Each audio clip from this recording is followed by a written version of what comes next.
ibyo birangiye igihe twari turimo kwitegura gutyo ingabo za Nuza Kabila Laurent Desire Kabila zirateye inkambi zirasenyutse.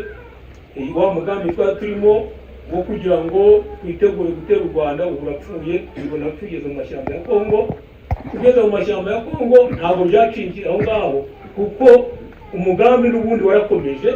Turavuga uti byanze bikunze umugambi twari dufite turi mu nkambi tugomba kuwukomeza tukawusohoza. Ariko turebye dusanga ibikoresho dufite bikeya, dusanga ubushobozi dufite ntibwatwemerera.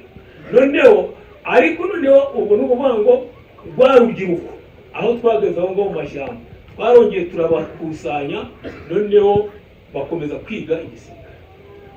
Nibwo twavuze uti rero kugira ngo aba bantu babone morali bemere kujya gutera, tugomba gushaka uburyo ibi bintu bigomba gukora.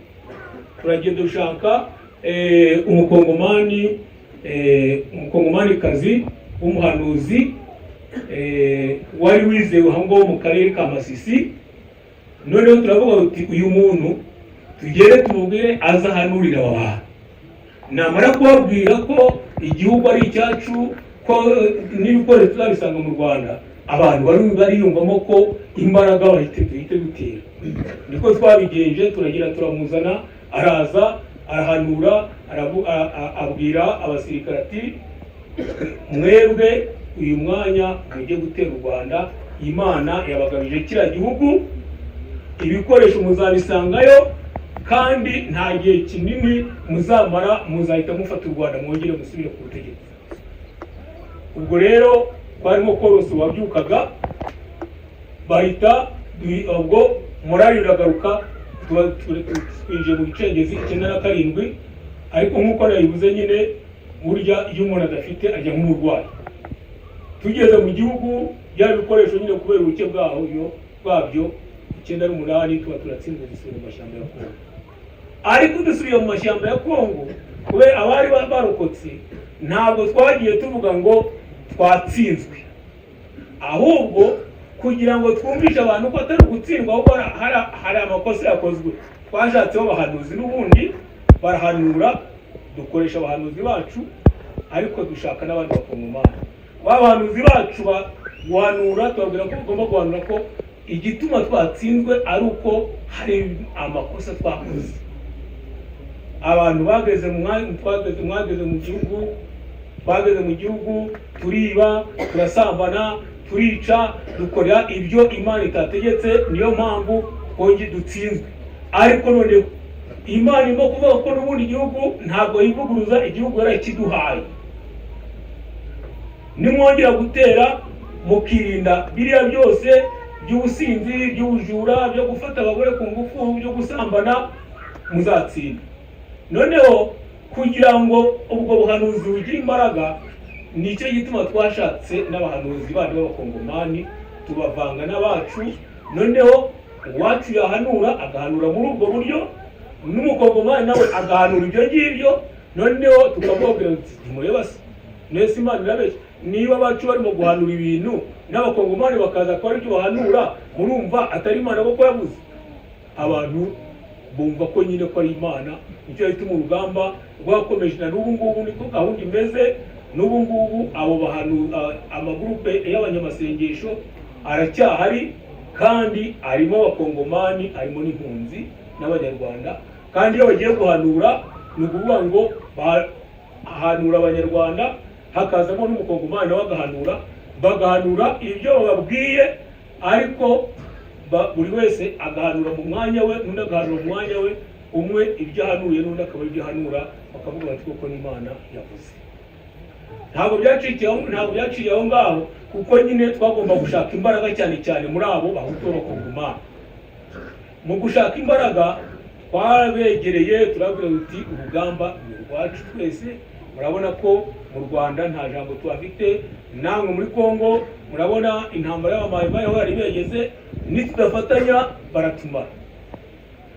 Nibwo twashyizeho inzego zibangikanye n'iz'abakongomani.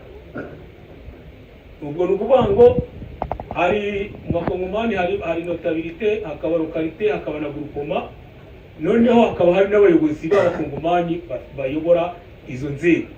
Natwe muri FDLR dushyiraho notable ushinzwe notabilité, dushyiraho chef de localité, dushyiraho na chef de groupement. Abo ngabo bakajya bakorana n'abandi bakongomani, ariko igihe bari mu nama, kubera ko aho twayoboraga twasaga twabaga ariko tubafite ijambo n'itegeko rikomeye, ibyo twategekana bashobora kubivuguruza. Ubwo rero uvuga no mu nama babayobozi twashyizeho nibo batangaga gahunda y'ibigomba gukorwa nuko bigomba gukorwa, ku buryo hari nk'igihe twabaga dukeneye nk'imiganda n'ibiki, ubwo bakagenda bakora n'abakavuga bati turakeneye iki ngiki kugikora, ubwo bagatenda bagatanga amategeko, abakongomani bose bakaza bakadufasha gukora bya bintu. Ubwo chef de groupement wari twataga twebwe ngo ni president wa groupement, ntabwo yarashinzwe gusa icyo ngicyo, nibo bacaga imanza za FDLR, ariko n'imanza z'abakongomani hagati yabo bagomba kuzikora wa wundi n'abahari, kugira ngo abe ari we utanga umwanzuro wa nyuma. None kugira ngo nyine tubereke ko ubutegetsi ari twebwe tubufite, ko ari twe dufite ijambo, hatagomba kugira umuntu uca ku ruhande ngo abe yakora ibyo tudashaka. Noneho uwo representant wa groupement ikindi yarashinzwe nuko ari wasezeranyaga aba FDLR bashaka gusezerana gisivile. Noneho hari idarapo rya FDLR rihari, ubwo niryo barahiriragaho akabasezeranya bakabona kubana. Ubwo akaba anyuze mu mategeko nyine, kumva ko anyuze muri gahunda ya leta yemeye, nta kibazo agomba guhura nacyo. Si ibyo gusa, b'abahutu n'ubundi turababwira uti muzi ko mwakoresha ikinyabwisha, abandi ngo ni ikinyenduga, abandi ngo ni ibiki. Ibyo ngibyo byose ntibigihari, twese tuvuga ururimi rumwe kugira ngo twitandukanye na bariya bantu bavuga b'abatutsi, cyangwa se bigende kugaragara ko ikinyarwanda kiri mu Rwanda, kandi urw'abatutsi ntabwo tugomba kuvuga iby'abatutsi badutegetse. Twebwe turajya tuvuga igihutu, dushyiraho ururimi rw'igihutu. N'ubu ngubu iyo uwe umukongomani ukamubaza ngo uvuga umuhutu uvuga uruhe rurimi, akubwira ati vuga igihutu. Nta rundi, nta. Ubwo abahutu bose b'abakongomani bose bazi ko bavuga igihutu, kubera ko twabibinjijemo kandi byarafashe, niko niyo gahunda. Noneho iyi ideoloji kwari kugira ngo n'ubundi tugomeza kugaragaza ko abahutu n'abatutsi bangana. Noneho ntibyarangira aho ngaho, kuko twagize n'umuntu uza mu yandi moko turavuga uti ntabwo ari abahutu gusa, ahubwo rebantu bose turi guhiga. Iyo tuma n'andi moko y'abakongomani turababwira uti namwe muri rebantu, abamayi twagiye twafatanyije, n'ubu ngubu twakoranaga n'ubu bagikorana na FDLR. Ariko nabo bumvise iyo ideoloji ko umututsi uba arimo guhiga ari rebantu, nabo binjira mu ntambara gutyo. Kugira ngo rero ubwo butumwa bwose bushobore kugera ku bantu bose, twari dufite itumanaho rya gisirikare ku maradiyo.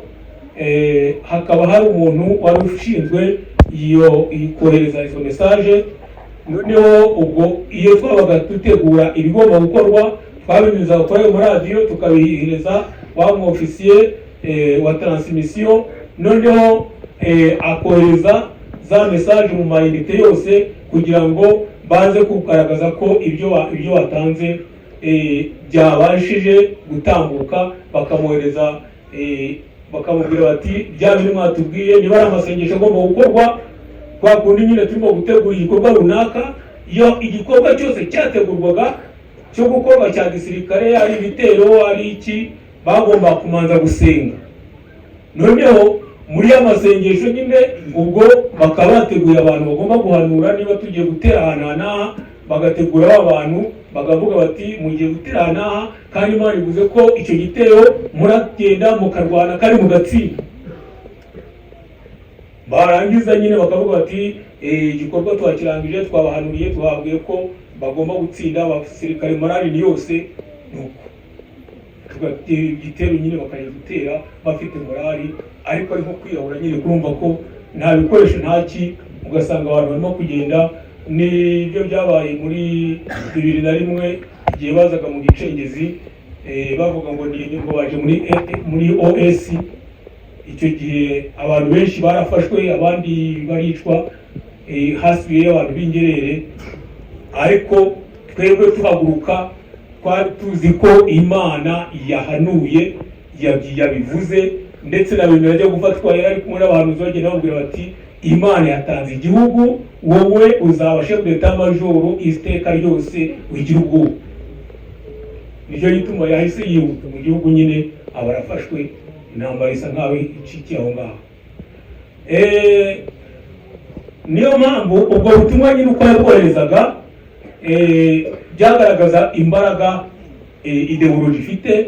Noneho kugira ngo mbereke n'uko niyo ideology yari ifite imbaraga cyane mu ntuza mu gisirikare, ni ukuvuga ngo mu section y'abantu 10 habaga harimo umuntu umwe ushinzwe gucengeza iyo ideology mu basirikare. Muri poroto hakaba harimo 3, muri kompanyi hakaba harimo 9, muri batayo hakaba harimo 27. Abo ngabo nabaga bashinzwe ideology kugira ngo nyine yacengeza amatwara rya ideology yacu ibashe buri wese yumve. Nyamara mu mirwano tuzi ko